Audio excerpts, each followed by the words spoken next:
Chapitre 1, le mensonge parfait. Victor Holloway avait bâti sa vie sur des fondations apparemment inébranlables. À 45 ans, il possédait 3 garages automobiles prospères dans l'Oregon, employait 37 personnes et s'était forgé une réputation d'homme qui tenait parole et payait ses dettes. Ses mains, tachées d'huile de moteur à vie malgré des décennies de nettoyage, racontaient l'histoire de quelqu'un qui s'était hissé à la tête de rien.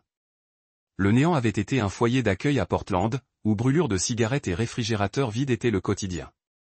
Victor apprit très tôt que pour survivre, il fallait être plus fort que quiconque lui voulait du mal, et que le pardon était un luxe qu'il ne pouvait pas se permettre. À 16 ans, il vivait dans sa voiture et travaillait au garage de Mickey, dormant par terre dans le garage jusqu'à ce qu'il ait économisé assez pour un studio. Mickey, un ancien marine bourru et unijambiste, découvrit quelque chose chez ce gamin en colère et lui apprit que les moteurs étaient honnêtes. Soit ils fonctionnaient, soit ils ne fonctionnaient pas. Pas de mensonges, pas de tromperie. Diana était entrée dans son atelier 7 ans plus tôt, la transmission cassée et un sourire à couper le souffle. Elle était tout ce que Victor n'était pas, diplômée d'une famille de la classe moyenne de Seattle, douce là où il était dur. Leur fils Tyler est né 2 ans plus tard, un garçon brillant avec les yeux verts de Diana et la détermination obstinée de Victor. Puis est arrivé le cauchemar qui a tout changé. Tyler avait 8 ans lorsqu'il a disparu de la cour de récréation de l'école élémentaire Jefferson pendant la récréation. Un instant, il grimpait aux barres de suspension, l'instant d'après, il avait disparu. L'enquête policière a duré des mois. L'inspecteur Rodriguez est devenu un habitué de leur salon, posant sans cesse les mêmes questions. Les images de vidéosurveillance n'ont rien montré. Aucun témoin n'a rien vu de suspect. Tyler avait tout simplement disparu. Diana s'est effondrée. Elle a quitté son emploi à la compagnie d'assurance, a cessé de dormir, a cessé de manger. Victor a vu sa femme devenir l'ombre d'elle-même tandis qu'il fouillait méthodiquement chaque bâtiment abandonné, chaque zone boisée, chaque endroit où un enfant pouvait se cacher dans un rayon de 160 km. Il imprima des milliers de tracts, engagea 3 détectives privés différents et offrit une récompense de $50 000 qui vidait leurs économies. Le mariage commença à se fissurer sous le poids du deuil. Diana commença à fréquenter un groupe de soutien pour parents d'enfants disparus. Elle y trouva un réconfort que Victor ne pouvait lui apporter, principalement parce que ce réconfort était synonyme d'abandon, et Victor Holloway n'avait jamais rien abandonné. « Tu dois parler à quelqu'un », disait Diana d'une voix caverneuse. Le docteur Brennan répondit, « Je n'ai pas besoin d'un psy. » Victor lui couperait les vivres. « J'ai besoin de mon fils. » Les années passèrent. Le dossier de police se figea. Les détectives privés cessèrent de rappeler. Amis et famille commencèrent à utiliser le passé lorsqu'ils mentionnaient Tyler. Diana émergea peu à peu de son cocon de chagrin, retourna au travail, rit à nouveau, revit. Elle suggéra une thérapie de couple. Elle parla d'aller de l'avant et de guérir. Victor ne guérit jamais. Il garda la chambre de Tyler telle qu'elle était. Il passait toujours devant l'école primaire tous les matins, vérifiait chaque signalement d'enfant disparu qui lui arrivait auprès de ses contacts et des forces de l'ordre. Diana trouvait ça malsain. Victor appelait ça être père. Le groupe de soutien était devenu sa bouée de sauvetage. Elle assistait aux réunions 2 fois par semaine, restant parfois tard pour aider à ranger ou conseiller les nouveaux membres. Elle s'y était liée d'amitié, notamment avec Glenn Ashworth, dont la fille avait été enlevée et assassinée 3 ans avant la disparition de Tyler. Glenn était un entrepreneur, à la voix douce, mais forte. Rien à voir avec les travers et le tempérament volcanique de Victor. Il comprend ce que nous traversons, disait Diana de Glenn. Il est passé par là. Victor avait rencontré Glenn 2 fois lors de barbecues collectifs. Il semblait plutôt bien, grand, aux cheveux gris prématurément, prudent avec ses mots. Il avait perdu sa femme d'un cancer 1 an avant le meurtre de sa fille, le laissant gérer son deuil sur plusieurs fronts. Diana disait que Glenn était une source d'inspiration, un exemple de la façon dont on peut survivre à une perte impensable tout en trouvant un but. Ce que Victor ignorait, c'est que Diana avait trouvé plus que de l'amitié dans les bras de Glenn. Leur relation avait commencé assez innocemment. Café après les réunions, longues conversations sur la perte et la survie, compréhension mutuelle que leurs conjoints ne pouvaient leur offrir. On enchaîna les réunions l'après-midi, puis les week-ends volés lorsque Victor était en déplacement professionnel. Diana se disait que ce n'était pas une trahison. Victor était devenu un étranger, rongé par une obsession qui ne laissait aucune place à ses besoins. Glenn était présent, attentif, vivant comme Victor ne l'était plus. Lorsque Glenn suggéra qu'ils pourraient construire quelque chose de nouveau ensemble, Diana commença à y croire, elle se montra prudente. Victor était méfiant de nature et observateur de métier. Elle utilisait les horaires flexibles de son travail pour se créer des alibis. L'entreprise de sous-traitance de Glenn lui offrait une couverture parfaite, des rencontres sur les chantiers, des rencontres éclairs dans des maisons vides en rénovation. Ils étaient tous deux adultes et avaient assez souffert. Elle rationalisait. Ils méritaient le bonheur qu'ils pouvaient se forger. Victor ne se doutait de rien. Il restait concentré sur la recherche de Tyler, refusant d'accepter ce que tous les autres considéraient comme inévitable. Tandis que Diana apprenait à aimer à nouveau, Victor entretenait sa rage comme une flamme qui ne s'éteindrait jamais. Un mardi matin d'octobre, cette flamme allait se transformer en brasier. Chapitre 2, le retour. L'inspecteur Rodriguez appela à 7h23. Victor était déjà au magasin, après avoir passé une nouvelle nuit blanche à contempler la photo de classe de Tyler, lorsque son téléphone se mit à sonner. Victor, c'est Carlos. Il faut que tu t'assoies. Tu as trouvé quelque chose? La voix de Victor était ferme, mais ses mains se mirent à trembler. On l'a trouvé. On a trouvé Tyler. Le monde bascula. Victor serra si fort l'établi que ses jointures blanchirent. Vraiment? Il est vivant. Il est vivant et il te réclame. Les 2 heures suivantes passèrent dans un tourbillon de commissariats de police, d'examens médicaux et de procédures administratives. Tyler avait été retrouvé dans une aire de repos du Nevada, reconnu par un caissier qui avait vu ça. Tyler avait cartographié au cours de ses journées et nuits sur l'île. Le bâtiment était massif. 3 étages de pierre et d'acier conçus pour intimider et impressionner. Mais Tyler en avait trouvé les faiblesses. Service et trans, dit Tyler, conduisant Victor à une porte cachée derrière un aménagement paysager. Le personnel de cuisine utilise ça. J'ai déjà manipulé la serrure. Ils sont entrés dans un chaos contrôlé. Le personnel de maison se préparait pour la soirée de Fitzgerald, concentré sur la restauration et l'installation. Personne n'a remis en question la présence de Tyler ni remarqué Victor empruntant les couloirs de service pour accéder au sous-sol. Le sous-sol était un monde à part.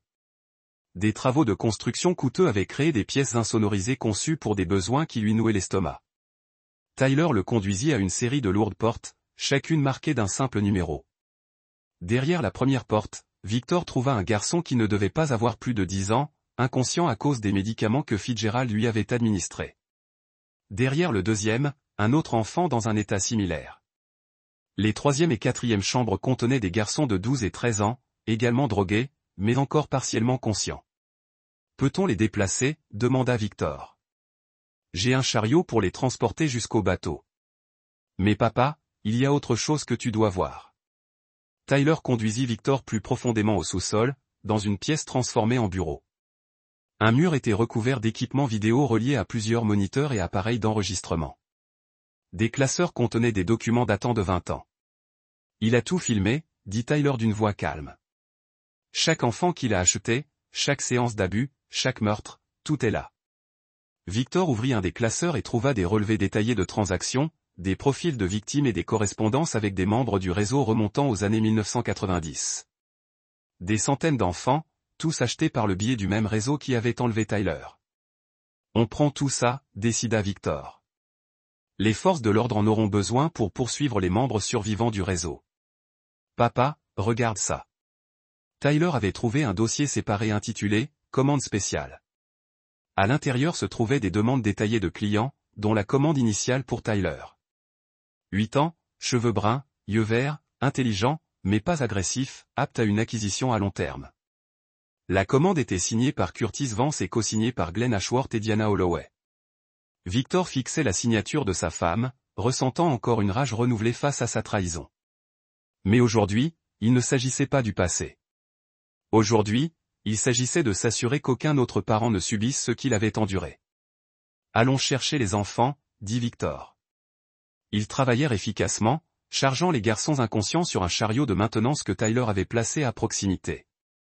Les enfants plus âgés avaient besoin d'aide pour marcher, mais les médicaments les rendaient dociles et silencieux. Ils étaient à mi-chemin de la sortie de service lorsque des alarmes se déclenchèrent dans toute la maison. Quelqu'un trouva le système de surveillance. Tyler dit, il faut aller plus vite. Victor entendit des cris provenant de la maison principale, suivis d'un bruit de bottes dans l'escalier. L'équipe de sécurité de Fitzgerald intervenait sur la brèche, mais ignorait encore l'emplacement et les objectifs de l'intrus. « Emmenez les enfants au bateau », ordonna Victor. « Je m'occupe de la sécurité. »« Papa, on devrait rester ensemble. »« Non, ton travail est de sauver ces enfants. Mon travail est de te faire gagner du temps. » Tyler comprit. Il poussa le chariot vers la sortie tandis que Victor s'avançait pour intercepter l'équipe de sécurité qui convergeait vers le sous-sol. Victor avait anticipé cette éventualité, se positionnant là où l'étroitesse des couloirs limiterait l'avantage de son adversaire. Les deux premiers gardes apparurent simultanément à l'entrée du sous-sol, armes au poing, se déplaçant avec une précision militaire. Victor attendit qu'ils soient engagés dans l'escalier avant d'ouvrir le feu. Ses premiers tirs abattirent les deux hommes avant qu'ils ne puissent riposter. L'étroitesse de l'escalier joua en faveur de Victor, forçant les gardes restants à avancer en file indienne, où sa position supérieure annula leur avantage numérique. Mais les hommes de Fitzgerald étaient des professionnels. Ils se regroupèrent rapidement, utilisant des tirs de suppression pour immobiliser Victor pendant qu'il planifiait un assaut coordonné. Victor entendit la voix de Tyler dans le chaos. « Les enfants, en sécurité dans le bateau, je reviens vous chercher. » « Négatif », répondit Victor dans sa radio. « Démarrez le moteur. Soyez prêts à partir immédiatement. »« Je ne pars pas sans toi. » Victor sourit sombrement. Son fils avait hérité de son entêtement et de son sens de la justice. « Tu partiras quand je te le dirai. » L'assaut de l'équipe de sécurité provenait de deux directions, l'escalier principal et l'ascenseur de service. Victor s'y était préparé, minant les deux accès avec des explosifs improvisés, ce qui lui faisait gagner un temps précieux. Mais les munitions étaient limitées, et les hommes de Fitzgerald s'adaptaient à sa tactique. Victor devait en finir rapidement. Il traversa le sous-sol en direction de la maison principale, traquant l'homme responsable de tout. Fitzgerald devait être dans son bureau ou ses appartements privés, appelant probablement des renforts de sécurité ou tentant de s'échapper. Victor le trouva dans une salle de surveillance derrière son bureau, manipulant frénétiquement les commandes électroniques qui auraient dû sceller la pièce contre toute intrusion. Mais Tyler avait saboté les systèmes de sécurité. Les serrures de la salle de surveillance étaient hors service. Jonathan Fitzgerald était exactement ce que Victor avait imaginé, un riche prédateur habitué à acheter pour se tirer d'affaire. Il essayait d'appeler quelqu'un sur son téléphone lorsque Victor enclencha le bouton. « Monsieur Fitzgerald », dit Victor calmement. « Il faut qu'on parle. » Fitzgerald avait 63 ans, mais il était bien conservé, avec le regard doux de quelqu'un qui n'avait jamais été confronté à la violence. Il fixa Victor avec l'expression d'un homme réalisant que son argent ne pouvait résoudre ce problème. « Qui êtes-vous ? Que voulez-vous ? Je suis le père de Tyler Holloway. Je veux que vous compreniez ce qui arrive à ceux qui font du mal aux enfants. » Une lueur de reconnaissance passa dans les yeux de Fitzgerald. Le garçon de l'Oregon. « Oui, je me souviens de la commande spéciale. Curtis m'avait assuré qu'il répondait parfaitement à mes besoins. » Quel besoin ? La peur de Fitzgerald était remplacée par autre chose. La fierté de sa collection. L'envie de discuter de ses réalisations avec quelqu'un qui pourrait en comprendre l'importance. « Je collectionne depuis 23 ans, dit Fitzgerald. 47 acquisitions, chacune soigneusement sélectionnée pour ses qualités spécifiques.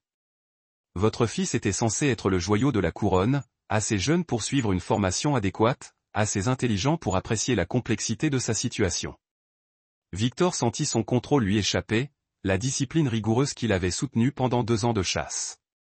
Et une fois son entraînement terminé, la même chose arrive à tous, mais Tyler aurait probablement tenu plus longtemps que la plupart des années. J'ai été très déçu lorsque Curtis a signalé sa disparition.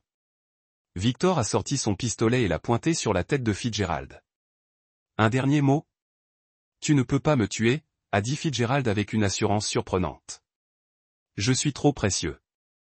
J'ai des informations sur des clients, des fournisseurs, des réseaux financiers. Les forces de l'ordre voudront ces informations. Elles peuvent consulter vos dossiers. J'ai déjà tout copié. Il y a des choses qui ne sont pas dans les dossiers. Des accords verbaux, des relations personnelles, des secrets qui pourraient exposer des centaines de participants. Victor baissa légèrement son arme. Continuez à parler. Pendant les 10 minutes qui suivirent, Fitzgerald donna des détails sur les opérations du réseau qui n'étaient documentés nulle part ailleurs, les noms des politiciens qui avaient protégé l'opération, des juges qui avaient réglé des affaires, des responsables des forces de l'ordre qui avaient mal orienté les enquêtes. C'étaient des renseignements précieux, des informations qui pouvaient révéler la corruption et empêcher la formation de futurs réseaux. C'était aussi exactement ce que Fitzgerald souhaitait, un atout pour sauver sa vie. C'est très utile, dit Victor une fois Fitzgerald terminé. Merci d'avoir été si minutieux. Vous comprenez donc pourquoi vous ne pouvez pas me tuer. J'ai plus de valeur vivant que mort. Victor leva de nouveau son arme. En fait, vous m'avez convaincu que vous êtes trop dangereux pour vivre. Mais toutes les informations sont enregistrées, dit Victor en tapotant l'enregistreur numérique dans la poche de sa chemise. Les forces de l'ordre recevront vos aveux ainsi que vos dossiers. Fitzgerald blêmit en réalisant son erreur. Attendez, on peut conclure un marché. J'ai de l'argent, des ressources. Je ne veux pas de votre argent. Je veux votre vie. Le premier coup de feu de Victor brisa la rotule de Fitzgerald, l'envoyant s'écraser au sol. Le second lui détruisit l'autre jambe. Victor voulait que l'homme comprenne exactement ce qui lui arrivait avant que cela ne se termine. C'est pour Tyler, dit Victor en posant l'arme contre le front de Fitzgerald. Et pour chaque enfant que vous avez détruit, le dernier coup mit fin aux 23 ans de règne de terreur de Jonathan Fitzgerald. Victor passa les minutes suivantes à accumuler les accusations dans tout le sous-sol, s'assurant que les salles d'exécution de Fitzgerald seraient détruites, ainsi que toutes les preuves qui auraient pu leur échapper. Les dossiers et les enregistrements étaient déjà sécurisés, mais l'infrastructure physique de la torture devait être éliminée. La voix de Tyler grésillait à la radio. « Papa, des bateaux de sécurité arrivent du continent. Il faut partir. » Victor se dirigea vers le bateau, traversant des couloirs enfumés et éclairés de secours. L'équipe de sécurité restante de Fitzgerald se concentrait sur la lutte contre les incendies et l'évacuation du personnel. Ils n'essayèrent pas d'empêcher sa fuite. Tyler avait le bateau en marche et était prêt lorsque Victor atteignit le quai. Les 4 enfants secourus étaient inconscients dans la cabine, enveloppés dans des couvertures et respirant régulièrement. « Vous l'avez trouvé ?» demanda Tyler alors qu'il s'éloignait de l'île. « C'est fini », répondit Victor. Fitzgerald est mort. Le réseau est coupé. Depuis l'eau, ils regardèrent les explosions illuminer les sous-sols de la maison de Fitzgerald. 23 ans de preuves étaient réduits en cendres et en décombres, mais les documents importants étaient en sécurité en leur possession. « Que adviendra-t-il des enfants ?» demanda Tyler. Comme toujours. Dépôt anonyme à l'hôpital avec une documentation complète sur les abus et les ravisseurs. Ils recevront des soins médicaux, une thérapie et retrouveront leur famille. Tyler hocha la tête, puis posa la question que Victor redoutait. Que nous arrivera-t-il ? Victor réfléchit à leur situation tandis qu'ils retournaient sur le continent. Ils avaient démantelé le réseau qui avait volé l'enfance de Tyler, sauvé des dizaines d'enfants et rendu justice à des monstres qui opéraient en toute impunité depuis des décennies. Ils avaient également commis de nombreux crimes, laissé des traces de corps dans plusieurs États et étaient devenus des fugitifs aux yeux des forces de l'ordre qui ne comprendraient jamais leur motivation. Nous disparaissons, dit finalement Victor. Nouvelles identités, nouvel endroit, nouvelle vie. Et s'ils nous trouvent, Victor regarda son fils, ce jeune homme fort qui avait survécu à l'enfer et s'était imposé comme un guerrier pour la justice. Puis nous avons affronté les conséquences ensemble. Mais Tyler, je veux que tu comprennes quelque chose. Quoi ? Tout ce que nous avons fait, chaque vie que nous avons prise, chaque loi que nous avons enfreinte, je le referai pour te sauver. Je le referai pour sauver ses enfants. Tyler souriait, pour la première fois depuis son retour, Victor vit une paix véritable dans les yeux de son fils. Je sais, papa, et c'est pour ça que je t'aime. Ils ont conduit le bateau toute la nuit vers un avenir incertain, transportant 4 enfants sauvés et la certitude d'avoir porté un coup au mal qui résonnerait pendant des années. Victor Holloway avait tenu sa promesse. Il n'avait jamais pardonné à ceux qui avaient trahi sa famille, et il leur avait fait payer le prix fort.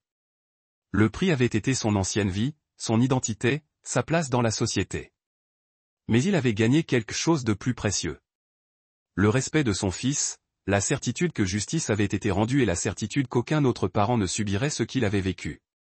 Certains prix valaient la peine d'être payés. À l'aube sur le Pacifique, Victor et Tyler ont commencé à planifier leur nouvelle vie ensemble. Père et fils, partenaires dans la justice, liés par le sang et un but. La guerre était finie. Ils avaient gagné. C'est là que notre histoire touche à sa fin. Partagez vos réflexions dans la section des commentaires. Merci pour votre temps. Si vous aimez cette histoire, veuillez vous abonner à cette chaîne.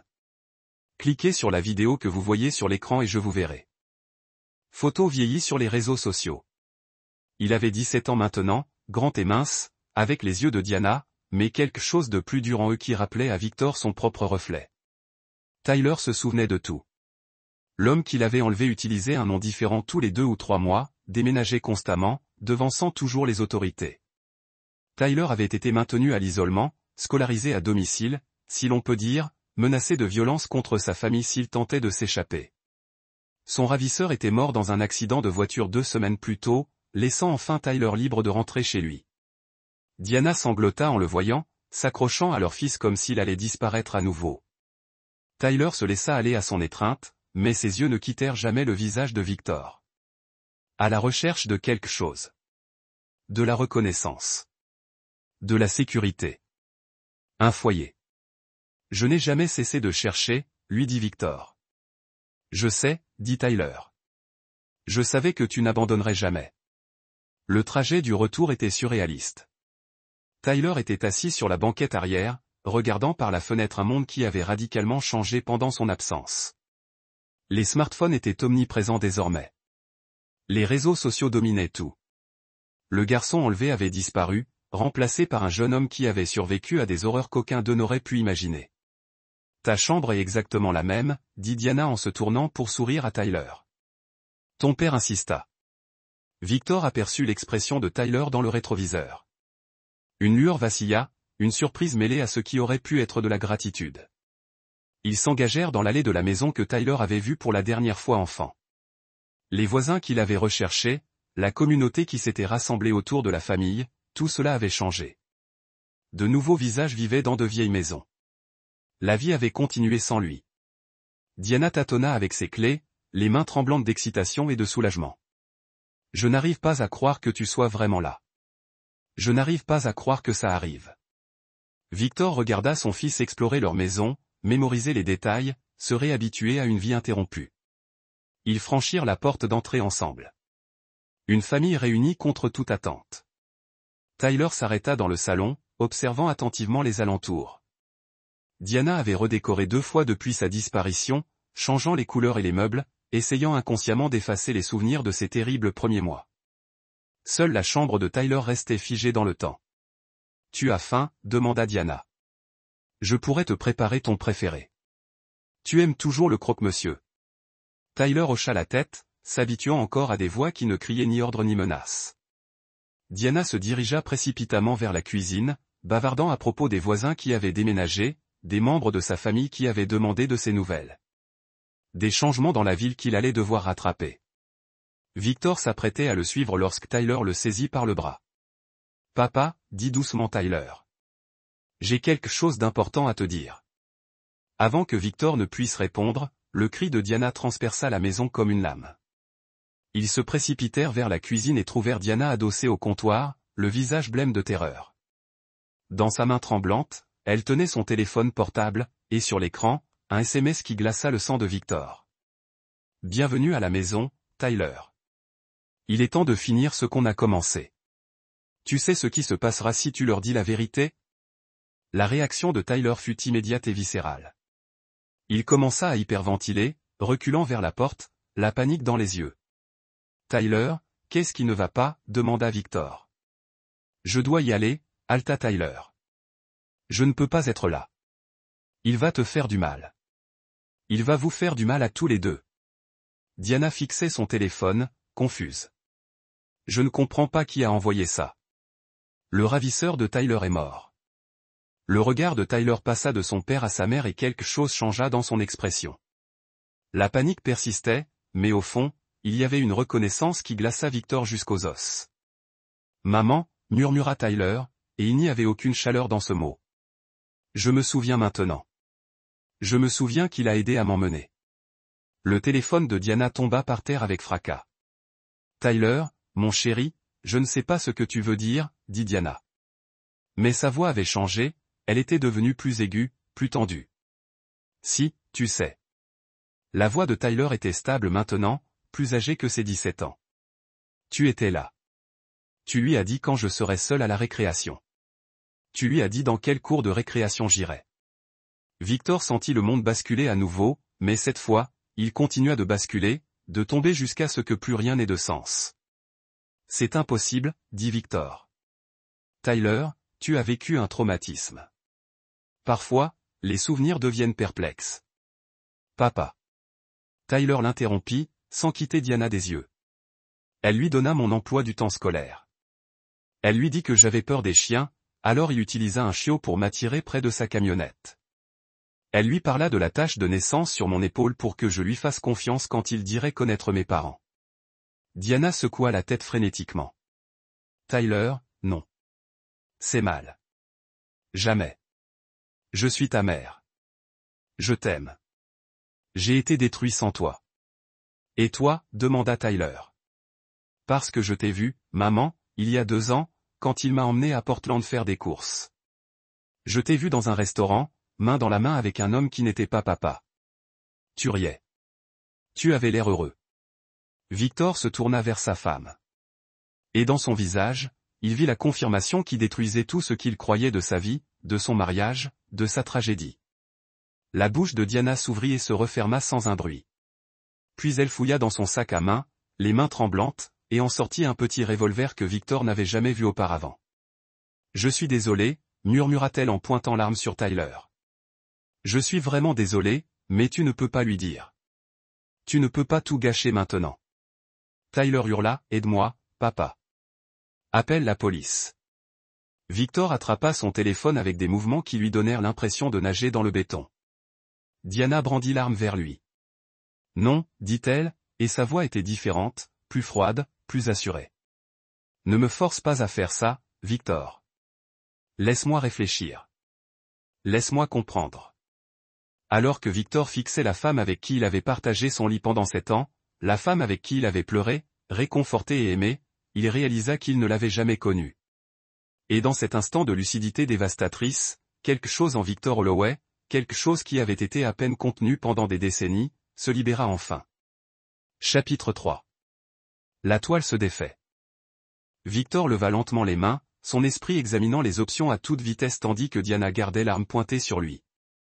Tyler s'était déplacé dans le coin le plus éloigné de la cuisine, plaqué contre le mur comme un animal pris au piège.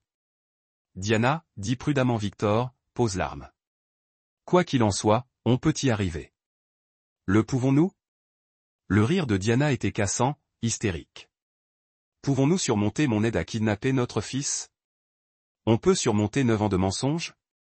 Pourquoi? Le mot est sorti comme un murmure. Pourquoi as-tu fait ça? Le visage de Diana s'est décomposé, mais le pistolet est resté immobile. Parce que je me noyais, Victor, nous nous noyions. Tu travaillais 18 heures par jour, tu rentrais à la maison couvert de graisse, tu me parlais à peine. Je me sentais invisible dans ma propre vie. Alors, tu as fait kidnapper notre fils. Ça n'aurait pas dû se passer comme ça. La voix de Diana s'est brisée. Glenn a dit, si Tyler disparaissait quelques jours, juste quelques jours, tu comprendrais ce qui était important. Tu rentrerais plus souvent à la maison. Tu ferais plus attention à nous. Mais ensuite, ça a mal tourné. Tout a mal tourné. Victor a senti son monde soigneusement construit se désintégrer. Glenn Ashworth de votre groupe de soutien. On se voyait depuis des mois avant la disparition de Tyler. Glenn a dit que son ami lui devait de l'argent. Beaucoup d'argent. Et ce serait un moyen de le récupérer tout en aidant notre mariage. L'argent de l'assurance si quelque chose arrivait à Tyler. Condoléances à notre famille. Une occasion pour nous de renouer malgré la tragédie. Tyler prit la parole depuis son coin, d'une voix étrangement calme. Elle ment, papa. Je les ai entendus parler alors qu'ils me croyaient endormi. Ça n'avait jamais été une histoire de quelques jours. L'ami de Glenn s'appelait Curtis Vance, et il avait des projets très précis pour moi. Diana pointa l'arme vers Tyler. Tais-toi. Tu ne sais pas de quoi tu parles. Je sais que Curtis vendait des enfants à certains types de personnes. Tyler continua, les yeux rivés sur son père. Je sais que Glenn et maman allaient partager l'argent. Je sais qu'ils pensaient que tu finirais par passer à autre chose, probablement avec l'argent de l'assurance vie après que maman eut eu un accident opportun. La vision de Victor devint rouge. Tout prenait sens maintenant. Le rétablissement progressif de Diana, son retour à la normale, son amitié avec Glenn, la façon dont elle avait commencé à parler d'aller de l'avant alors que Victor restait prisonnier de son chagrin. Espèce de sale garce, souffla Victor. Tu as vendu notre fils. J'ai sauvé notre mariage, hurla Diana. Tout ce que j'ai fait, c'était pour nous sauver en faisant violer et assassiner Tyler. Ce n'était pas censé arriver. Curtis était censé le prendre quelques jours, l'effrayer, puis le ramener. Mais Curtis est devenu cupide. Il a vu une occasion de gagner plus d'argent et l'a saisie. Le rire de Tyler était dur et amer. Curtis m'a dit la vérité. Maman Glenn l'a payé $50 000 pour me faire disparaître définitivement. Le plan a toujours été de me tuer. Curtis m'a gardé en vie parce qu'il a trouvé d'autres utilités à un enfant effrayé. Mais le plan n'a jamais été de me ramener à la maison. Victor regarda son fils, ce jeune homme fort et meurtri qui avait survécu à une décennie d'horreur, puis sa femme, qui avait tout orchestré. La rage qu'il avait soutenue pendant 9 ans de recherche a finalement trouvé sa cible. Où est Glenn maintenant? Demanda Victor doucement. Diana reconnut le ton. Elle l'avait déjà entendu une fois, lorsqu'un client avait tenté d'escroquer Victor et que Victor lui avait cassé 3 côtes sur le parking du magasin. Victor, ne fais pas de bêtises. Je te connais. Je sais comment tu te comportes quand tu es en colère. Tu ne me connais pas du tout, dit Victor. Si tu me connaissais, tu n'aurais jamais fait ça. Où est Glenn? Je ne te le dirai pas. Victor se tourna vers Tyler. Tu sais? Tyler hocha la tête. Curtis passait des coups de fil tous les 2 ou 3 mois. J'ai entendu la voix de Glenn plusieurs fois. Il possède une entreprise de construction appelée Ashworth Contracting. Il habite Morrison Street. Diana pleurait, le pistolet vacillant dans ses mains. Victor, je t'en prie. J'ai fait une erreur. Une terrible erreur. Mais on peut arranger ça. On peut redevenir une famille. Victor s'avança vers elle, ignorant l'arme. Tu as raison sur un point, Diana. On peut arranger ça. Ne t'approche pas. Victor continua d'avancer. Tu vas appeler Glenn tout de suite. Tu vas lui dire que Tyler s'est souvenu de tout et qu'il doit venir ici immédiatement pour nettoyer ce bazar. Je ne le ferai pas. Victor était assez près pour tendre la main et toucher le canon du pistolet. Oui, tu le feras. Parce que si tu ne le fais pas, je vais te retirer cette arme et m'en servir pour te tirer une balle dans le genou. Ensuite, je te le demanderai à nouveau.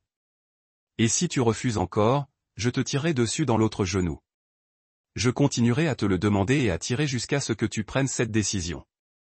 Diana fixa son mari du regard et vit quelque chose qu'elle n'avait jamais vu auparavant. Une absence totale de pitié ou d'hésitation. Ce n'était pas l'homme qu'elle avait épousé, l'homme qu'elle avait manipulé et trahi.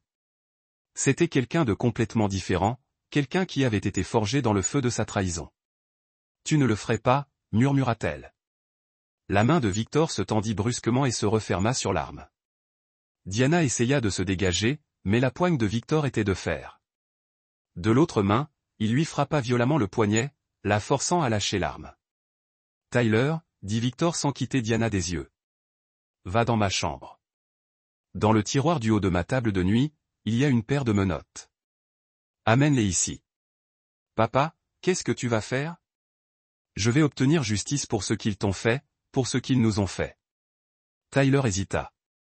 Peut-être devrions-nous simplement appeler la police. Victor regarda enfin son fils et Tyler vit quelque chose dans l'expression de son père qui lui fit comprendre pourquoi Victor Holloway avait bâti une entreprise prospère à partir de rien. Pourquoi il n'avait jamais cessé de chercher. Pourquoi il avait inspiré à la fois loyauté et peur à tous ceux qui le connaissaient. La police arrêtera Diana et Glenn. Ils engageront des avocats. Ils prétendront que Curtis agissait seul, qu'ils étaient eux aussi des victimes. Glenn dira que Diana était émotionnellement instable, qu'elle l'a manipulée. Diana dira qu'elle a été contrainte. Ils négocieront une peine légère. Ils seront libérés dans 5 à 10 ans. Victor vérifia la chambre de l'arme, confirmant qu'elle était chargée. Ce n'est pas de la justice. Ce ne sont que des formalités administratives. Tyler alla chercher les menottes. À son retour, Victor fit asseoir Diana à la table de la cuisine, les mains attachées dans le dos avec du fil électrique qu'il avait récupéré de son boîte à outils. « Appelle Glenn », ordonna Victor en plaçant le téléphone de Diana devant elle. « Mets-le sur haut-parleur. Dis-lui que Tyler s'est souvenu de tout et qu'il doit venir immédiatement pour t'aider à trouver la marche à suivre. » Diana regarda l'arme que Victor tenait nonchalamment à ses côtés, puis le visage impassible de Tyler, puis de nouveau son mari. « Que vas-tu lui faire ? » « Ça dépend de ce qu'il me dira et de ses supplications. » Diana appela. Glenn répondit à la deuxième sonnerie. « Diana, je croyais qu'on avait convenu de ne plus se contacter avant Glenn. Il est de retour. Tyler est de retour. » Silence, alors. « Que veux-tu dire par « de retour »?» Il est à la maison. La police l'a retrouvé. Et Glenn, il se souvient. Il se souvient de tout. Un autre silence. Plus long cette fois. C'est impossible. Tu as dit que Curtis t'avait assuré que le gamin ne le ferait jamais. Curtis est mort.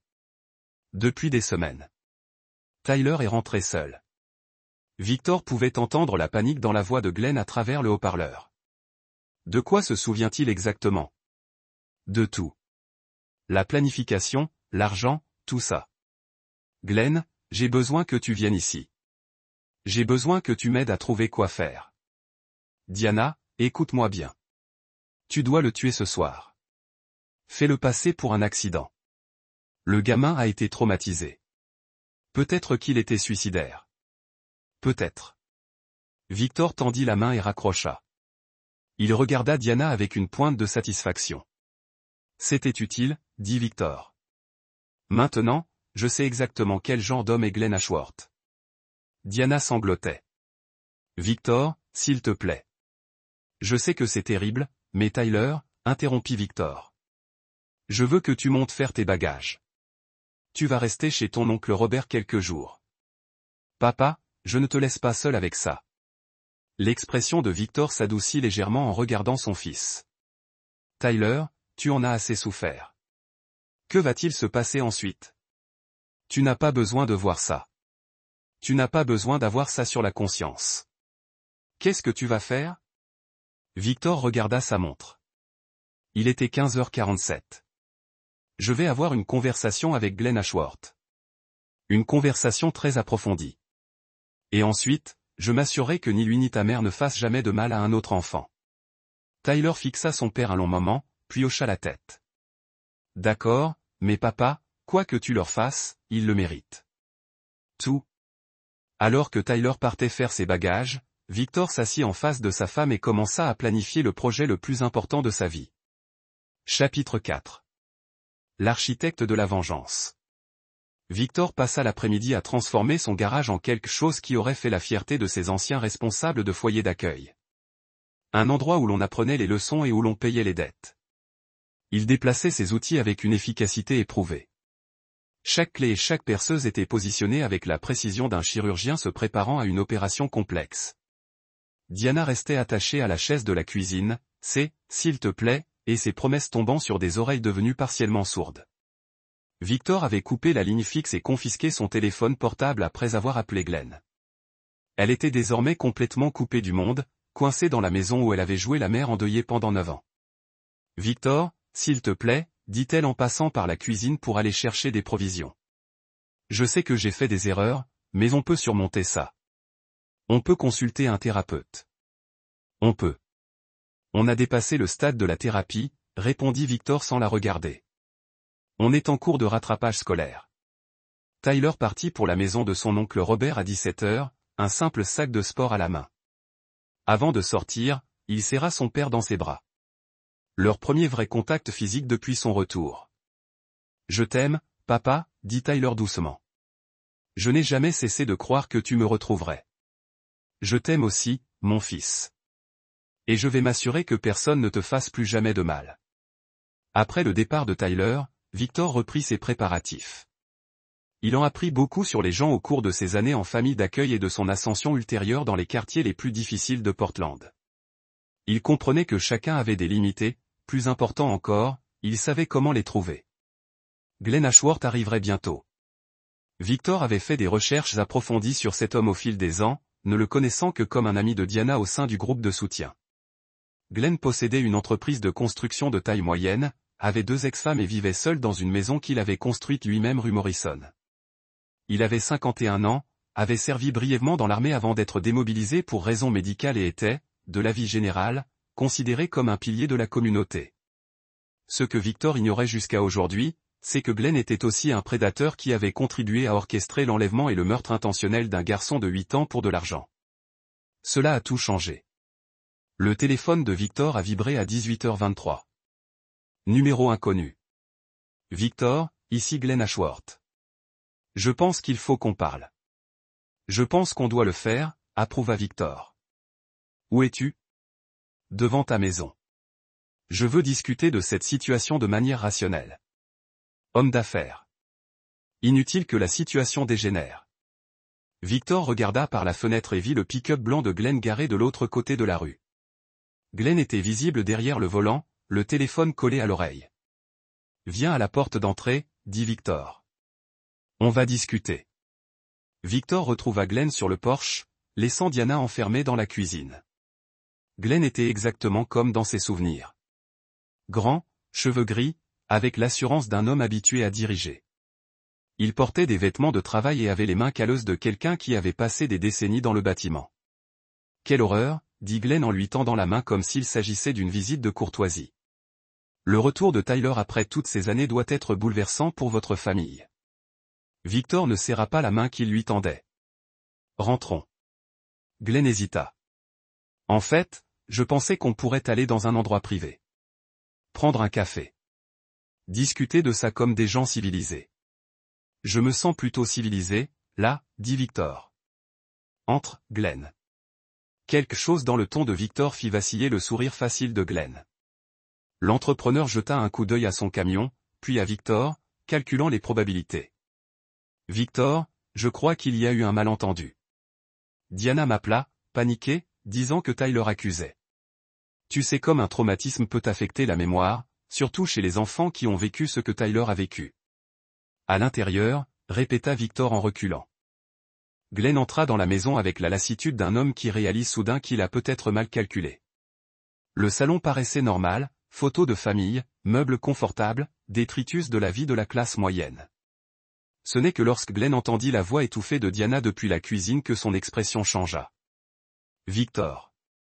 Victor. C'est Glenn? À l'aide, s'il vous plaît. Glenn se tourna vers la voix, puis se tourna vers Victor. Que se passe-t-il? Diana a eu un accident, dit Victor calmement. Elle a glissé et est tombée. Je l'ai attachée pour l'empêcher de se blesser davantage. La main de Glenn se dirigea vers la poche de sa veste, mais Victor fut plus rapide. L'arme apparut dans la main de Victor avec l'efficacité fluide d'une longue pratique. Je ne le ferai pas, conseilla Victor. Quoi que tu cherches, je ne le ferai pas, Glenn leva lentement la main. Victor, réfléchissons un peu. Tu es contrarié, ce qui est compréhensible. Ton fils rentre à la maison avec des histoires insensées. Ta femme est visiblement en pleine crise. Tu portes une arme, Glenn? J'ai un permis. Tu portes une arme? Glenn hocha la tête à contre-cœur. Victor fit un geste avec l'arme. Sors-la lentement. 2 doigts. Pose-la sur la table basse. Glenn obéit, sortant un pistolet compact 9 mm. Victor rangea l'arme, puis fit un geste vers la cuisine. Allons voir Diana. Le visage de Diana s'illumina de soulagement en voyant Glenn, mais son expression changea en remarquant l'arme de Victor. Glenn, Dieu merci. Victor a perdu la tête. Il m'a menacé, il a dit des choses horribles. Tais-toi, dit Victor doucement, et Diana ferma la bouche d'un coup. Il se tourna vers Glenn. Assieds-toi. Glenn resta debout. Victor, je comprends que tu sois contrarié, mais ce n'est pas la bonne façon de gérer les choses. Emmenons Diana à l'hôpital. Fais appel à un professionnel pour Tyler. Le revers de la main de Victor envoya Glenn trébucher contre le comptoir de la cuisine. L'entrepreneur toucha sa lèvre fendue, fixant Victor avec une compréhension nouvelle. Je dis, asseyez-vous. Glenn s'assit. Victor tira une autre chaise de la salle à manger et la plaça face à Diana et Glenn. Il s'assit, le pistolet posé nonchalamment sur ses genoux. Maintenant, nous allons avoir une conversation, dit Victor. Une conversation très franche sur ce qui est arrivé à mon fils, pourquoi c'est arrivé et ce que nous allons faire. Glenn tenta de garder son calme. Victor, je ne sais pas ce que Diana t'a dit, mais Diana ne m'a rien dit, l'interrompit Victor. Tyler me l'a dit. Il m'a parlé de Curtis Vance. Il m'a parlé des $50 000. Il m'a parlé du vrai plan. Le visage de Glenn pâlit. Tyler a traversé un traumatisme terrible. On ne peut pas se fier à ses souvenirs. Tyler m'a dit que tu voulais sa mort. Il m'a dit que ça n'avait jamais été une histoire de quelques jours d'enlèvement. Il m'a dit que toi et Diana aviez prévu de toucher l'argent de l'assurance vie après qu'elle ait eu un accident opportun. Diana secouait la tête frénétiquement. Ce n'est pas vrai. Glenn, dis-lui que ce n'est pas vrai. Glenn regarda Diana puis Victor, pesant ses options. Victor, même si certains souvenirs de Tyler sont exacts, tu dois comprendre la situation dans son ensemble. Diana était désespérée. Elle se sentait négligée, oubliée. Elle est venue me trouver du réconfort et j'en ai peut-être profité. J'ai peut-être fait de mauvaises suggestions en voyant sa douleur. Continue à parler, dit Victor. Le truc avec Curtis, c'était censé être temporaire, un signal d'alarme pour toi. Diana pensait que si Tyler disparaissait quelques jours, tu réaliserais combien ta famille comptait pour toi. Mais Curtis est devenu cupide. Il a vu une occasion de gagner plus d'argent et l'a saisie. Nous n'avions jamais voulu que Tyler souffre. Victor a étudié attentivement le visage de Glenn. Tu mens. Je te dis la vérité. Non, tu mens. Parce que Tyler a entendu tes conversations téléphoniques avec Curtis. Il t'a entendu parler d'acheteurs. Il t'a entendu parler de ce que certains types de personnes seraient prêts à payer pour un garçon de 8 ans effrayé et sage. Glenn finit par perdre son sang-froid. Victor, écoute-moi bien. Tu es dépassé. Il y a des gens impliqués dans cette affaire qui sont bien plus dangereux que tu ne peux l'imaginer. Si tu me fais du mal, si tu impliques la police, Tyler ne vivra pas jusqu'à ses 18 ans. Victor sourit, et ce n'était pas une expression agréable. Glenn, tu viens de commettre une grave erreur. Quelle erreur? Tu as encore menacé mon fils. Victor se leva et consulta sa montre. Il était 19h15. Le soleil se couchait et le quartier prenait ses habitudes du soir. On appelait les enfants pour le dîner. On promenait les chiens. La vie suivait son cours normal, tandis que Victor se préparait à faire quelque chose qui le changerait à jamais. On va au garage maintenant, annonça Victor. Vous deux, Diana se remit à pleurer. Victor, s'il vous plaît. Je sais que c'est horrible, mais on peut arranger ça. On peut arranger ça. Vous avez tout à fait raison, dit Victor, on peut arranger ça, et on va commencer immédiatement.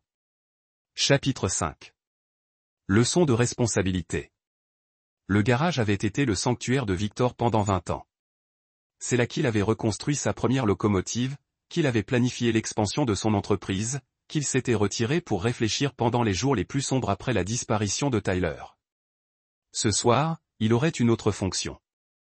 Victor avait disposé 2 chaises pliantes en métal au centre de l'espace, sous les néons lumineux qu'il utilisait pour ses travaux de précision. Son panneau perforé avait été réorganisé, chaque outil propre et accessible. Un établi contenait le matériel qu'il avait rassemblé tout l'après-midi, des serre-câbles, du ruban isolant, des chiffons propres et une trousse de premier secours. Asseyez-vous, ordonna Victor en désignant les chaises. Diana et Glenn obtempérèrent, leurs yeux parcourant le garage pour observer l'installation. L'expérience de Glenn en tant qu'entrepreneur lui indiquait, ce n'était pas improvisé. Victor avait tout planifié avec soin. Victor, répéta Glenn. Vous avez besoin de retourner ces 9 ans. Victor advised. I've been looking forward to this conversation for 9 years. Don't cut it short by doing something heroic. Glenn submitted to being restrained, his jaw clenched with frustration. You're making a mistake, Victor. There are protocol for this kind of situation. Legal channel. I've been down legal channel, Victor replied. Testing the restraint. He spent 9 years working with police, private investigator, fédéral agent. Very professional people, very thorough. And what did they accomplish? Et a marché jusqu'à son établi et a sélectionné une paire de pinces à nez aiguilles. Ils n'ont rien accompli. 0. Mon fils a passé 9 ans à être maltraité par un pédophile. Pendant qu'il suivait les protocoles. Diana hyperventillait. Victor, je vais avouer. Je vais tout dire à la police. Je vais m'assurer que Glenn va en prison pendant longtemps. C'est très généreux de votre part, Diana. Mais je ne suis pas intéressé par les peines de prison. Je suis intéressé à m'assurer que vous ne blessez jamais un autre enfant. Victor a d'abord approché Glenn, la pince brillante sous les lumières fluorescentes. Je vais vous poser quelques questions, Glenn. Vous allez y répondre complètement et honnêtement. Si tu me mens, je vais te blesser. Si vous me dites la vérité, je vais vous blesser moins. Glenn a essayé de maintenir le contact visuel, projetant le défi. Je veux un avocat. Victor a saisi le petit doigt gauche de Glenn avec la pince et a appliqué la pression jusqu'à ce que Glenn hurle. Il s'agit d'une procédure illégale, Glenn. C'est un père obtenant des réponses sur son fils. Arrêtez. Jésus-Christ. Arrêtez. Victor a libéré la pression mais a maintenu la pince en position. Combien d'enfants Curtis Vance a-t-il pris au cours des années? Je ne sais pas. Je jure que je ne sais pas. Victor a à nouveau appliqué la pression. Le cri de Glenn résonna des murs de garage. Combien d'enfants? Des dizaines, peut-être plus. Il le faisait depuis des années avant de le rencontrer. Comment avez-vous rencontré Curtis? Glenn sanglotait maintenant. Sa façade durable s'est complètement brisée. À travers mon copain de l'armée Dave. Dave devait de l'argent à Curtis, des dettes de jeu. Curtis a déclaré qu'il pourrait faire disparaître la dette si Dave le présentait à quelqu'un qui pourrait fournir des informations sur les cibles potentielles. Et vous vous êtes porté volontaire. J'avais besoin d'argent. Mon deuxième divorce m'a tout coûté. L'entreprise échouait. Curtis a offert 50 000 pour des informations sur un enfant approprié. Victor sentit une satisfaction froide s'installer dans sa poitrine. C'était ce qu'il avait besoin d'entendre. Confession complète, pas de manœuvre juridique, pas de négociation de plaidoyer. Qu'est-ce qui a rendu Tyler adapté? Enfant célibataire, famille stable, horaire de routine. Curtis avait besoin de quelqu'un qui ne serait pas immédiatement manqué, dont les parents ne soupçonneraient pas immédiatement un jeu déloyal. Diana regardait Glenn avec horreur. Vous m'avez dit que c'était temporaire. Tu m'as dit que Curtis le ramènerait. Victor a tourné la pince sur l'annulaire de Glenn. Avez-vous dit à Diana la vérité sur vos plans? Non. Je lui ai dit tout ce dont elle avait besoin pour entendre pour obtenir les informations. Quel était le vrai plan? Curtis emmènerait l'enfant, le vendait à des acheteurs au Mexique, puis attendait quelques mois avant de vous approcher à propos de rançon. Nous avons pensé que vous paieriez n'importe quoi pour récupérer Tyler, même s'il était déjà mort. Victor a appliqué la pression jusqu'à ce qu'il sente la fissure de l'os du doigt. Le cri de Glenn était animal, mais Curtis est devenu gourmand. Victor a invité, et, il a trouvé des acheteurs qui voulaient garder Tyler à long terme. L'argent était meilleur et il n'y avait aucun risque de demande de rançon qui nous a ramenés. Quels acheteurs? Je ne sais pas. Curtis ne m'a jamais dit de détails. Victor a augmenté la pression. Quels acheteurs? Men riches, collectionneurs, personnes qui paient des prix de prime pour des types spécifiques d'enfants.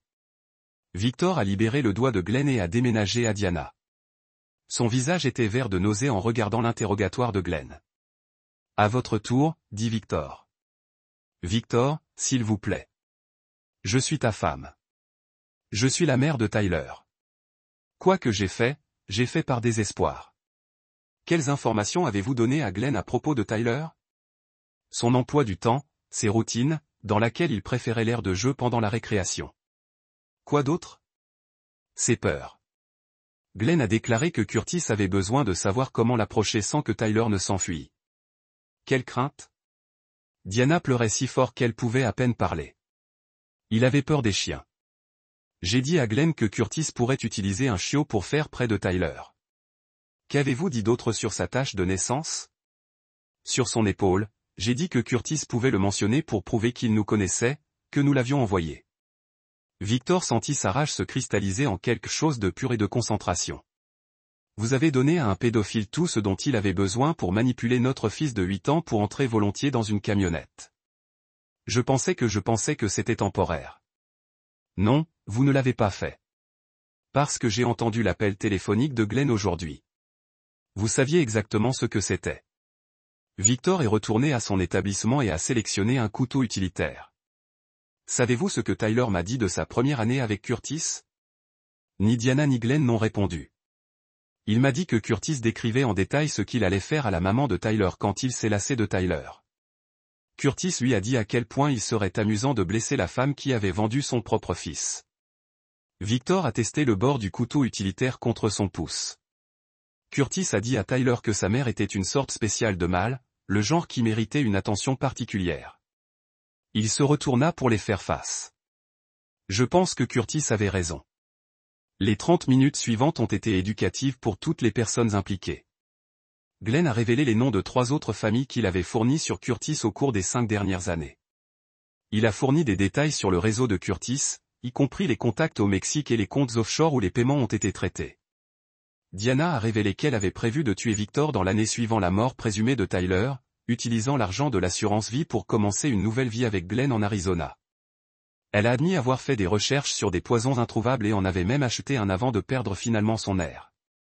À 20h45, Victor avait extrait tous les détails pertinents sur le complot qui avait détruit sa famille. Il avait également extrait autre chose. La destruction psychologique complète des 2 conspirateurs. Glenn était assis s'effondre sur sa chaise.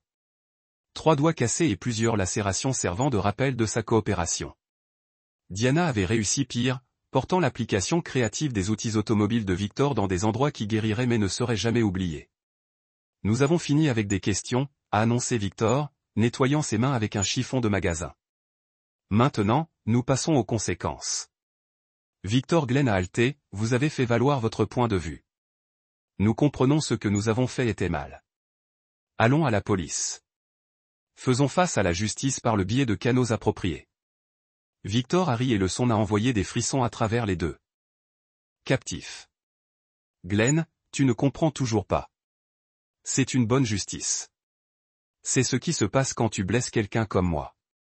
Quelqu'un qui ne pardonne pas. Quelqu'un qui n'oublie pas.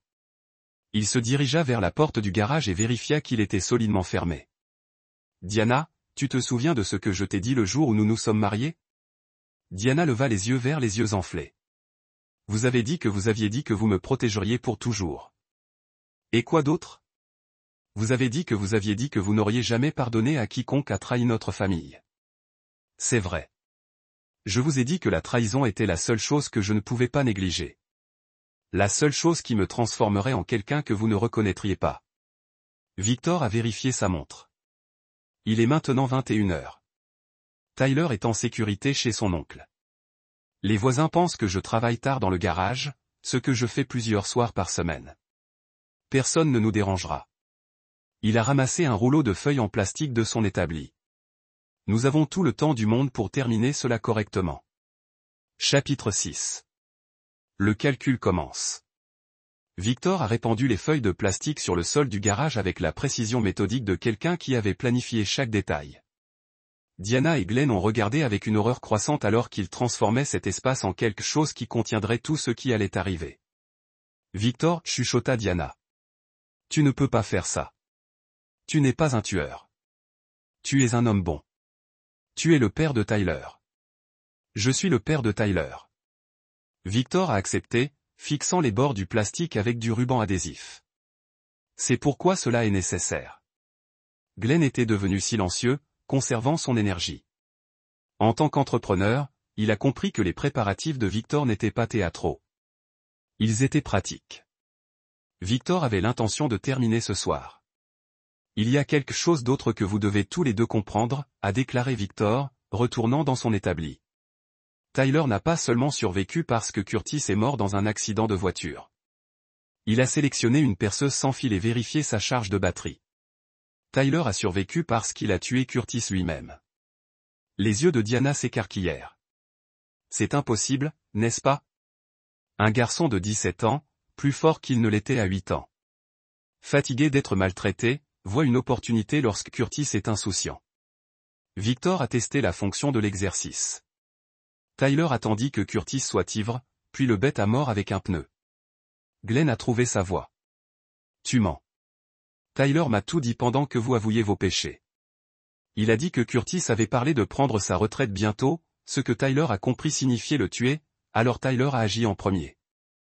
Victor s'est approché de Glenn avec l'exercice. Mon fils a appris à être un tueur à cause de ce que vous lui avez fait. Il portera cela pour le reste de sa vie. Donc, vous allez payer pour cela aussi. Victor, attendez. Glenn a lutté contre ses contraintes. J'ai de l'argent. Compte offshore. Je peux vous payer ce que vous voulez. Je ne veux pas de ton argent, Glenn. Je veux ta vie. Le forêt a pénétré la rotule de Glenn avec un son humide et broyant. Son cri résonnait des murs de garage, mais Victor avait également prévu cela. Les voisins étaient habitués à ces outils électriques qui se déroulent tard dans la soirée. C'est pour le premier mois que Tyler a passé en enfer, a déclaré Victor calmement. Nous avons 8 ans et 11 mois à parcourir. Pendant l'heure suivante, Victor a méthodiquement appliqué ses compétences commerciales à la tâche d'infliger des souffrances maximales tout en maintenant la conscience de sa victime. Il avait appris l'anatomie humaine pendant ses années de placement familial lorsque l'autodéfense devait parfois savoir exactement où frapper quelqu'un pour désactiver sans tuer. Diana s'est évanouie 2 fois. Victor l'a reprise à chaque fois avec de l'ammoniac de ses produits de nettoyage. Glenn est resté conscient plus longtemps, la constitution de son ouvrier du bâtiment le servant mal. Dans ces circonstances s'il vous plaît, halta Glenn lors d'une brève pause. Tuez-nous. Terminez ceci. Terminez-vous. Victor a déposé le fer à souder qu'il avait utilisé pour ponctuer des points importants. Glenn, nous n'avons même pas encore atteint la partie intéressante. Il s'est dirigé vers une armoire et a récupéré un ordinateur portable. Savez-vous ce que j'ai fait depuis 9 ans pour que vous ayez pensé à construire des fichiers sur tout ce que je faisais le réducteur et à la rémunération de son écran vers ses prisonniers? Début. Arrêtez. Avez-vous comment pouvez-vous?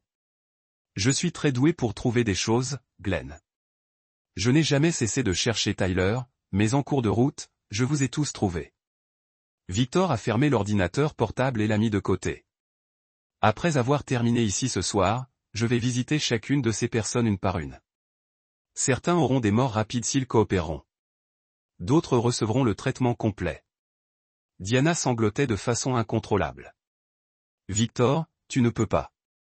Vous irez en prison. Tyler perdra son père. Tyler comprendra. Il sait ce que sont ces gens. Il sait qu'ils ne cesseront jamais de blesser les enfants jusqu'à ce que quelqu'un les arrête. Victor est retourné à son travail. Chaque application d'outils plus créative que la précédente. Il avait passé 9 ans à imaginer ce moment, planifiant exactement comment il les ferait payer. La réalité était plus satisfaisante que n'importe quel fantasme. À 23h30, le cœur de Glenn a donné. Victor a vérifié un impulsion, n'en a trouvé aucun et a marqué le temps dans un cahier qu'il a apporté pour la tenue de dossier. Il a duré plus longtemps que ce à quoi je m'attendais, a déclaré Victor à Diana. Constitution forte. Dommage qu'il l'ait utilisé pour le mal. Diana était à peine consciente, soutenue uniquement par les interventions périodiques de Victor. S'il vous plaît, chuchota TL. Je suis désolé. Je suis vraiment désolé. Je sais que tu le es, dit Victor doucement. Vous êtes désolé que vous ayez été pris. Vous êtes désolé, Tyler a survécu pour dire la vérité. Vous êtes désolé que votre plan ait échoué. Il s'agenouilla à côté de sa chaise, parlant doucement comme un amant partageant des secrets. Mais vous n'êtes pas désolé d'avoir vendu notre fils à un pédophile. Vous n'êtes pas désolé que vous ayez prévu de me tuer. Vous n'êtes pas désolé d'avoir détruit notre famille pour de l'argent. Diana a essayé de parler mais n'a géré qu'un son gargouillis. C'est bon. Victor apaise. Vous n'avez plus besoin de parler. Je comprends ce que vous êtes maintenant. Je comprends ce que tu as toujours été. Victor se leva et vérifia sa montre. C'était presque minuit. La première phase était complète. Il a passé les 2 heures suivantes à nettoyer et à s'organiser. Le corps de Glenn était enveloppé dans du plastiqué. Chargé dans le propre camion de l'homme. Diana, toujours respirée mais inconsciente, était préparée pour le transport. Victor a changé de vêtements, s'est nettoyé à fond, et a rassemblé les preuves qu'il avait recueillies lors des interrogatoires. Tout a été documenté, enregistré, catalogué. À 3 heures du matin, il a passé un appel téléphonique. Tyler, c'est papa. Oui, tout va bien. Je vais voyager pendant quelques jours en affaires. Restez avec votre oncle jusqu'à ce que je revienne. Papa, c'est fini? La première phase est terminée. Nous avons plus de travail à faire. Quel genre de travail? Victor regarda la forme inconsciente de Diana. Puis à l'ordinateur portable contenant des informations sur le réseau qui avait détruit tant de familles. Le genre de travail qui ne garantit aucun autre enfant ne passe par ce que vous avez fait. Papa, ça va? Êtes-vous toujours vous? Victor a soigneusement examiné la question. Était-il toujours l'homme qui avait épousé Diana? L'homme qui avait construit une entreprise à travers un travail honnête? L'homme qui avait cru aux canaux juridiques et aux procédures appropriées. Je suis exactement qui je dois être, a déclaré Victor. Enfin. Dormez, Phil. À mon retour, nous commencerons à planifier votre avenir. Après avoir terminé l'appel, Victor a chargé Diana dans le camion de Glenn et conduit dans le désert de l'Oregon. Il connaissait bien ces montagnes de ses années à rechercher Tyler. Il connaissait des endroits où les choses pouvaient disparaître pour toujours. Dawn se brisait alors que Victor rentrait seul à la maison. Il se doucha, changeait de vêtements et s'assit à sa table de cuisine avec une tasse de café et son ordinateur portable. Il avait du travail à faire, beaucoup de travail. Le réseau qui avait volé son fils opérait depuis des années, détruisant d'innombrables familles. La police ne pouvait pas les toucher. Trop d'argent, trop de connexions, trop de corruption. Mais Victor Holloway n'était pas lié par des contraintes juridiques.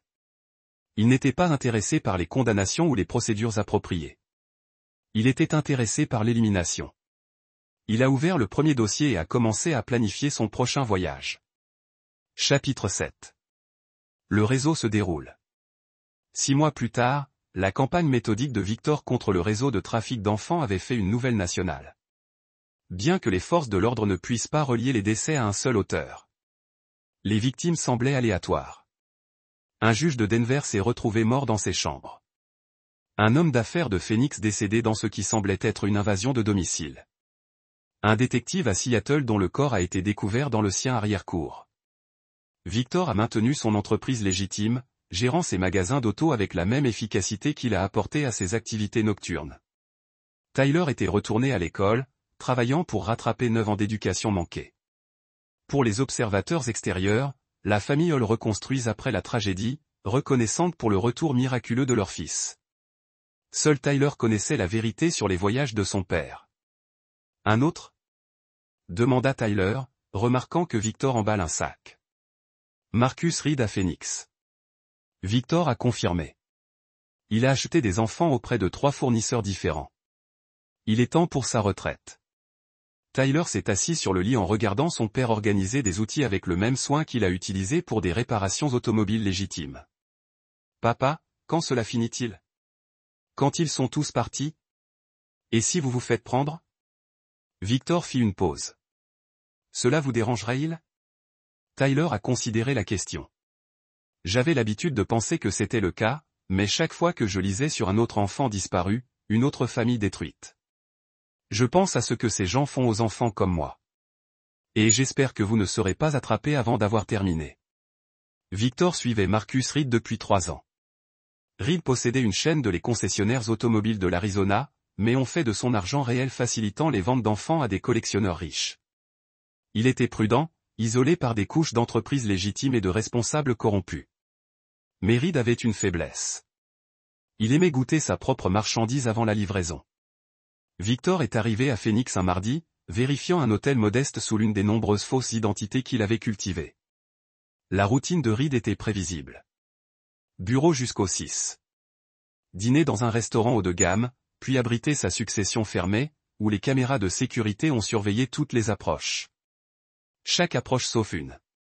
La propriété de Reed a reculé sur un parcours de golf que Victor avait étudié de manière approfondie à travers l'imagerie satellite et la reconnaissance nocturne lors des visites précédentes. Le risque d'eau du 4e trou a fourni une couverture à quelqu'un qui ne se souciait pas de nager dans l'eau stagnante pour atteindre la clôture arrière de Reed. Jeudi soir, Victor a fait son approche.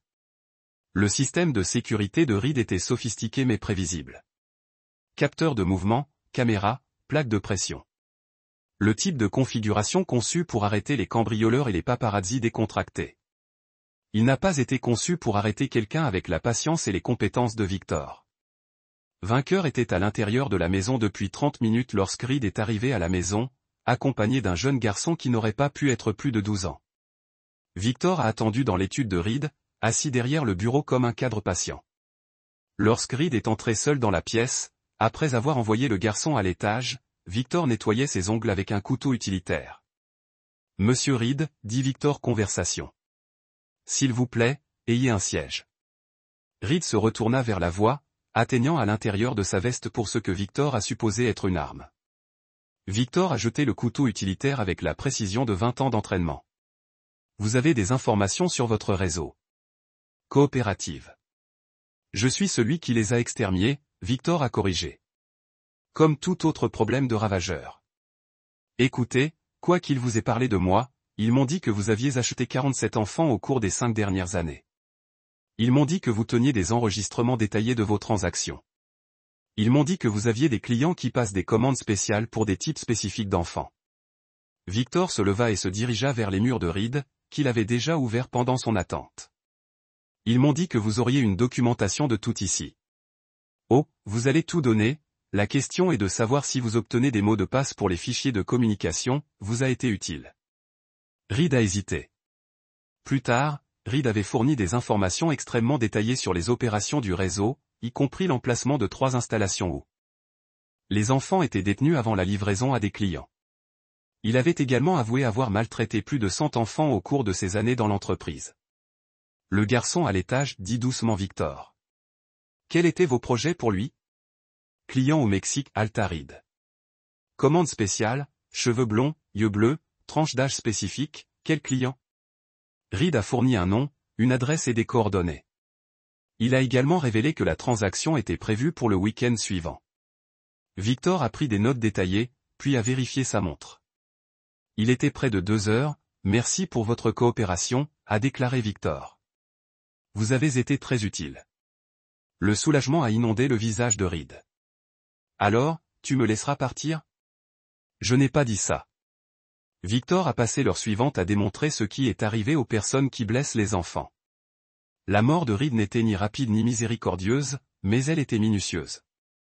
Victor a trouvé le garçon à l'étage, sous sédation, mais vivant. Son nom était Danny Morrison, et il avait manqué Tucson depuis 2 semaines. Victor a rassemblé les vêtements de Danny et a porté l'enfant inconscient à la voiture de Reed. Le trajet vers Tucson a pris 3 heures. Victor a quitté Danny dans une salle d'urgence de l'hôpital avec une note expliquant où il avait été retrouvé et qui était responsable de son enlèvement. Au moment où le personnel de l'hôpital a découvert l'enfant, Victor était déjà sur le chemin du retour à Phoenix pour fouiller les propriétés de Reed pour d'autres victimes. Il a trouvé 3 autres enfants dans un entrepôt de roseaux détenus. 2 filles et un autre garçon, tous de moins de 14 ans, tous drogués et mal nourris, mais vivants. Victor a répété le processus de baisse de l'hôpital, fournissant des informations détaillées sur leurs captes et des preuves de leurs abus. L'enquête qui a suivi la mort de Reed finirait par exposer un réseau couvrant 11 États et impliquant des dizaines de participants, mais cela prendrait des mois et Victor n'était pas disposé à attendre les procédures judiciaires. Il avait maintenant les fichiers de Reed. Il avait des noms, des adresses, des dossiers financiers, des journaux de communication. Il avait tout ce dont il avait besoin pour accélérer sa campagne. Sur le vol de retour à Portland, Victor a examiné sa liste cible en expansion. Certains pourraient être manipulés rapidement. Prédateurs individuels sans sécurité ou connexion significative. D'autres nécessiteraient une planification plus élaborée, mais ils seraient tous manipulés.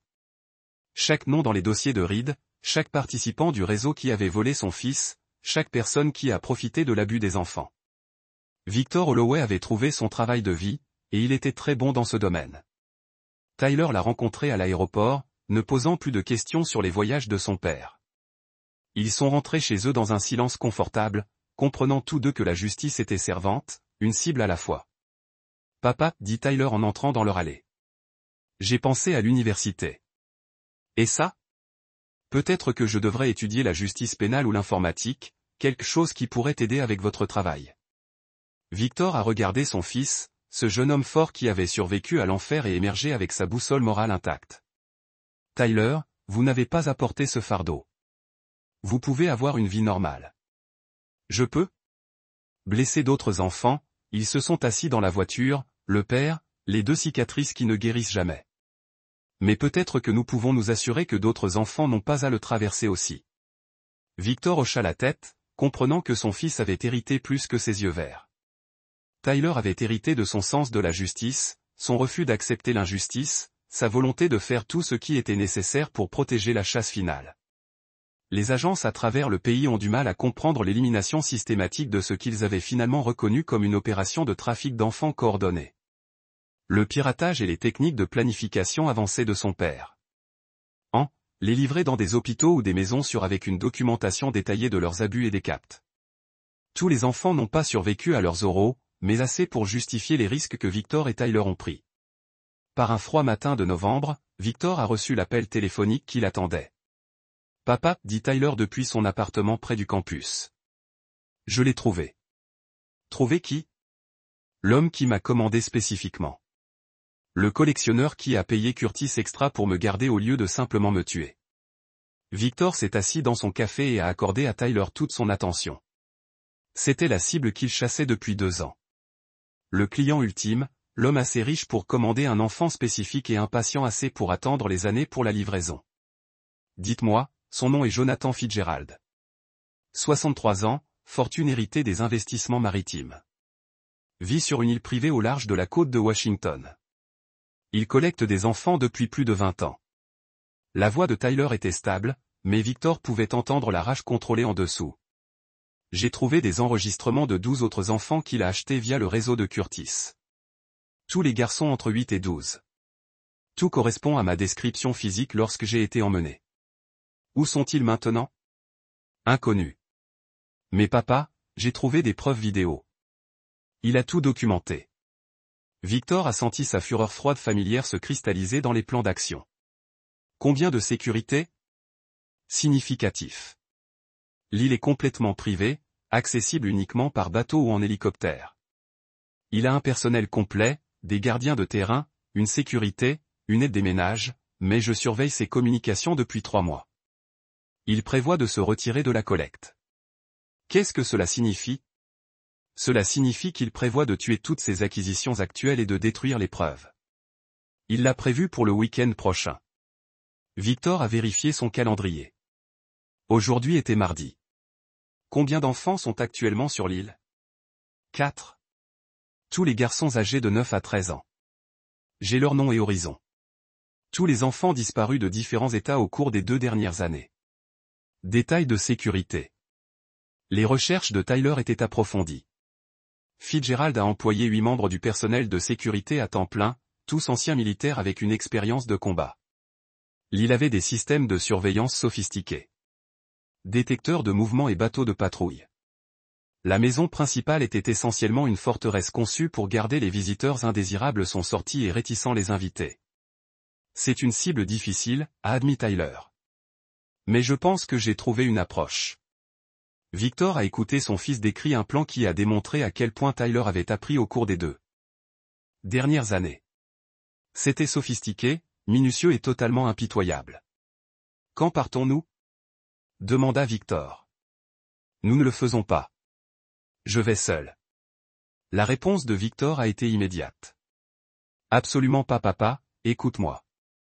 Fitzgerald affiche périodiquement les offres d'emploi pour le personnel du ménage. Je les surveillais. Il cherche un nouvel assistant de gardien. Quelqu'un de jeune, fort, prêt à travailler des conditions isolées pour un excellent salaire. Tyler, vous n'allez pas sous couverture sur cette île. Je suis le candidat parfait. Bon âge, bonne construction, et j'ai quelque chose qu'aucun de ses autres employés n'a. Quoi? Je sais exactement quel genre de monstre il est. Je connais ses méthodes, ses préférences, ses faiblesses. J'ai passé 9 ans à être préparé pour quelqu'un comme lui. Victor a compris la logique de son fils, mais la pensée de Tyler entrant dans cette situation seule était inacceptable. Nous trouverons une autre façon. Il n'y a pas d'autre moyen. L'île est trop sûre pour l'assaut externe. Les enfants seront morts d'ici lundi si nous n'agissons pas ce week-end. Et papa, il ne s'agit pas seulement de sauver ces 4 enfants. Tyler a tiré des fichiers supplémentaires sur son ordinateur portable. Fitzgerald est le principal client du réseau depuis 2 décennies. Il est la source de financement de l'ensemble de l'opération, couper la tête et le corps meurt. Victor a étudié les photos de surveillance que Tyler avait recueillies. Fitzgerald ressemblait à n'importe quel retraité riche. Cheveux argentés, vêtements chers, le port confiant de quelqu'un habitué à obtenir ce qu'il voulait. Mais ses yeux tenaient quelque chose de froid et de prédateur que Victor a reconnu de ses cauchemars. Si vous entrez seul et que quelque chose ne va pas, alors je vais le gérer de la même manière que je gère Curtis, interrompit Tyler. Papa, je n'ai plus si peur de 8 ans. Je ne suis pas impuissant, et je ne vais certainement pas laisser ce monstre blesser quelqu'un d'autre. Ils ont passé les 3 prochains jours à affiner le plan. Tyler postulerait pour le poste de gardien de terrain en utilisant une fausse identité qu'ils avaient établie des mois plus tôt. Une fois sur l'île, il évaluerait la situation, localiserait les enfants et créerait une opportunité pour Victor pour le rejoindre. Intelligence sur la disposition de l'installation. Ne prenez pas de risques inutiles. N'essayez pas d'être un héros. Je comprends. Si la situation va mal, signalez-moi immédiatement. Je trouverai un moyen de vous sortir. Tyler hocha la tête. Mais Victor pouvait voir la détermination dans les yeux de son fils. Tyler n'avait aucune intention de quitter cette île sans les enfants, quel que soit le risque personnel. Vendredi matin, Tyler a attrapé un ferry sur la côte de Washington.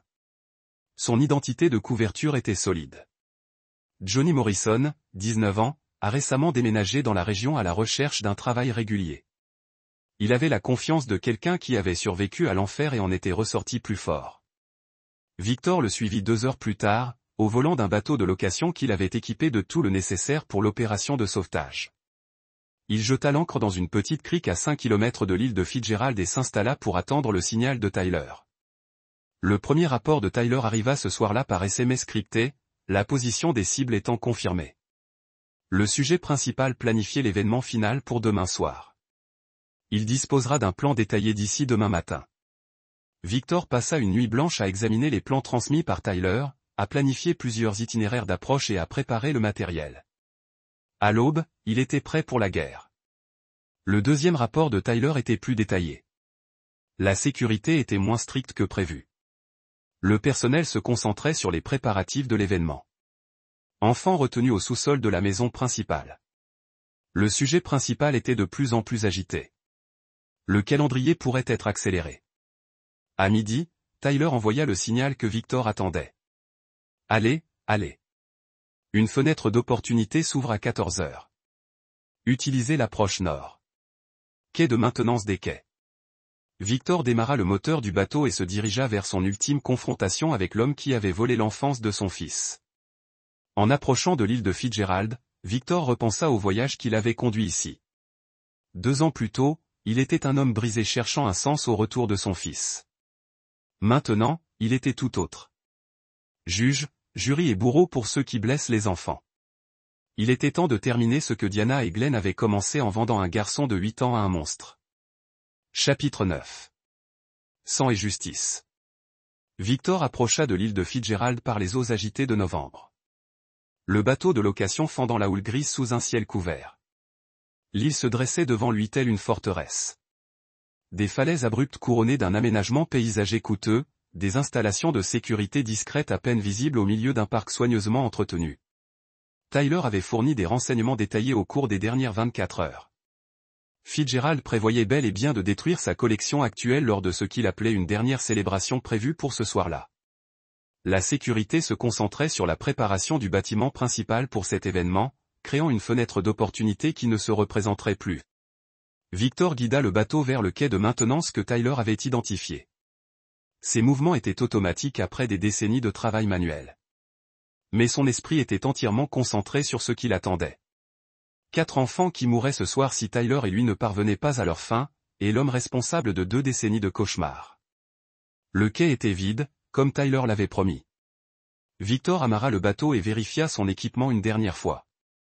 Il avait suffisamment de puissance de feu pour gérer l'équipe de sécurité de Fitzgerald, ainsi que des outils spécialisés qu'il avait développés en 2 ans de chasse aux monstres.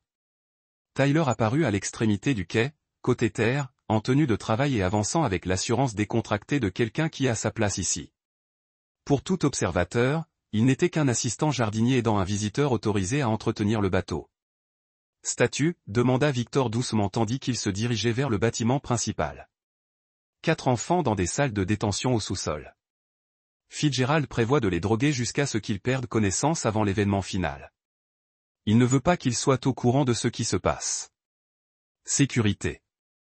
6 gardes en activité, 2 endormis. J'ai déjà désactivé le système de surveillance principal de l'intérieur.